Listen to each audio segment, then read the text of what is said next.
Kalau hukum kerja di bank konvensional ini sudah sering ditanya. Kira-kira menurut antum ini, menurut anda yang hadir sini atau teman-teman yang masih kerja di bank konvensional, anda maunya saya jawab apa? Kira-kira. Saya jawab boleh, itu berarti saya mempertaruhkan leher saya ini di hari kiamat di mahkamah Allah. Masuk neraka nanti. Nggak boleh riba, haram. Gitu kan?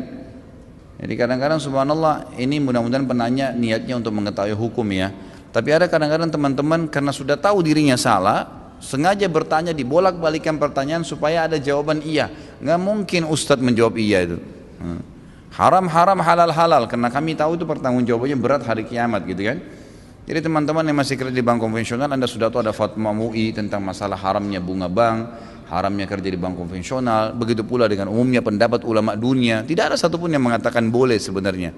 Lalu bagaimana Ustadz kalau saya sudah terlanjur? Ya taubat, tinggalkan, gitu kan? Itu solusinya. Saya nggak tahu memberikan makan keluarga saya, subhanallah. Bagaimana bisa? Kita berapa 9 bulan di rahim ibu nggak pernah pikir makan dari mana. Waktu masih anak-anak nggak pernah tahu, nggak pernah mau tahu orang tua kita dapat dari mana uang untuk berikan kita permen, makanan, baju. Sekarang sudah sarjana ketakutan mau makan dari mana? Nggak mungkin itu, ya kan? Syaitan tidak mau kita lepas dari sebuah belenggu yang sudah dia lakukan.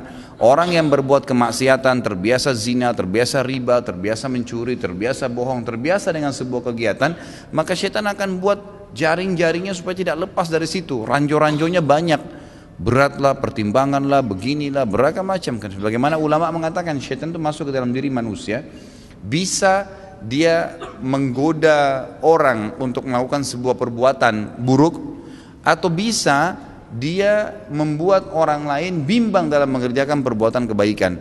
Di antara perbuatan kebaikan itu, kalau seseorang mau meninggalkan yang haram, mau taubat jalan Allah Subhanahu wa taala, diterima enggak ya taubat saya? Saya mau beri makan dari mana ya anak istri saya? Saya kalau berzina kemudian saya taubat, siapa yang mau nikahi saya ya? Dan beragam macam was-was yang akhirnya tetap membuat orang tersebut dalam belenggu dosanya. Keliru. Dalam Islam kata Nabi SAW, at-taubat tajubbu ma qablaha, taubat menutup segala kesalahan yang telah berlalu. Tidak ada masalah dalam Islam, taubat saja. Umar bin Khattab pernah kita bahas, pemabuk keras sebelum masuk Islam. Taubat menjadi seorang khalifah Rashid, yang terkenal khalifah Rashid, dan kemudian khalifah yang kedua dijamin masuk surga, dan banyak sekali fadilah. Karena Islam tidak melihat masa lalunya seseorang, yang dilihat adalah sekarang dan ke depan, kan seperti itu. Jadi saya mengajak anda dan seluruh muslimin, dan saya doakan dari hati saya mudah-mudahan Allah berikan kemudahan anda untuk meninggalkan, karena ini berbahaya sekali. Dirham, 1 dirham riba, kata Nabi SAW, lebih berat dosanya di sisi Allah daripada 36 kali berzina. Berat itu, bukan hal yang ringan.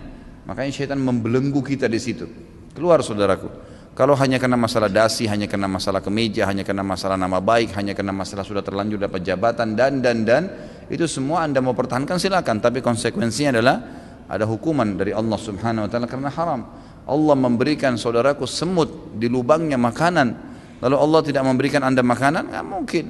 Allah Subhanahu wa taala memberikan seluruh jutaan makhluk tiap hari makan. Ikan makan, semut makan, semua makan. Saya sudah sering berikan contoh masalah itu kan. Seorang ulama salaf pernah melihat burung bango di atas batang pohon, di atas sebuah danau.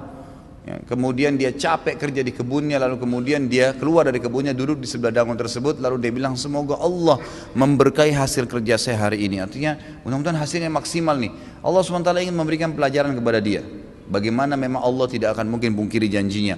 Lewatlah sebuah batang pohon lagi ngapung di atas sungai tersebut, di atasnya ada burung bango, matanya buta, kakinya patah, dan ada di atas batang pohon tersebut. Kira-kira kata orang ini waktu dia lihat, saya ingin tahu bagaimana Allah berikan makan nih bango ini. Matanya buta, kakinya patah, di atas batang pohon yang lagi jalan. Jelas-jelas secara akal manusia sulit, dia kalau turun dia nggak tahu, mungkin bisa tenggelam karena bango, walaupun ya bisa berenang atau di pinggir-pinggir danau, dia tidak bisa sampai ke dalam, umumnya begitu. Maka yang terjadi adalah dia tunggu, tidak lama kemudian ada seekor burung elang dari kejauhan menangkap ikan, kemudian dia naik ke atas, begitu subhanallah melewati burung bangau ini, lepas jepitan ikan tersebut dan jatuh di depan burung bangau. Kemudian burung elang itu pergi dan tidak mengambilnya lagi, lalu burung bangau cium bau ikan, tinggal turunin kepalanya makan. Bangau yang buta patah kakinya dimakankan oleh Allah. Bagaimana dengan anda? Ini subhanallah banyak sekali. Coba lihat fenomena alam, banyak makhluknya Allah SWT, keajaiban bagaimana Allah berikan makanan, semut, burung, hewan-hewan, banyak sekali. Apalagi manusia. Jauhi yang Allah haramkan maka anda akan tenang dengan izin Allah.